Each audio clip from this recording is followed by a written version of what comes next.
Food అనేది మనకి ప్రకృతి ఇచ్చిన వరం అండి. కనుక మనం ఏ సీజన్‌లో దొరికే ఫుడ్‌నే ఆ సీజన్‌లో కంపల్సరీగా తినాలి. సీజనల్‌కి సంబంధించిన ఫుడ్‌ని తినడం మాత్రం మిస్ అవ్వొద్దు. ఉసిరికాయల సీజన్ అయిపోతుంది కదా! అందుకని చెప్పి నేనైతే ఉసిరికాయలనైతే ఊరబెట్టేసానండి. ఎలా ఊరబెట్టాలంటే ముందుగా ఉసిరికాయలని వాటర్‌తో శుభ్రంగా వాష్ చేసుకోవాలి.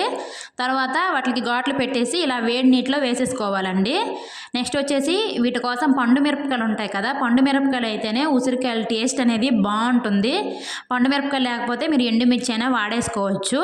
ఈ మిరపకాయలని కట్ చేసేసుకొని ఒక బౌల్‌లో వేసేసుకొని అందులోనే ఒక 2 గ్లాసెస్ వాటర్ వేసుకొని కొంచెం పసుపు, ఒక 2 స్పూన్ల సాల్టు, అలాగే కొంచెం మెంతులను కూడా వేసేసుకొని ఈ ఘాట్లు పెట్టుకున్న ఈ ఉసిరికాయలను కూడా వేసేసి ఒక 4, 5 డేస్ మూత పెట్టేసి అలా వదిలేయాలి.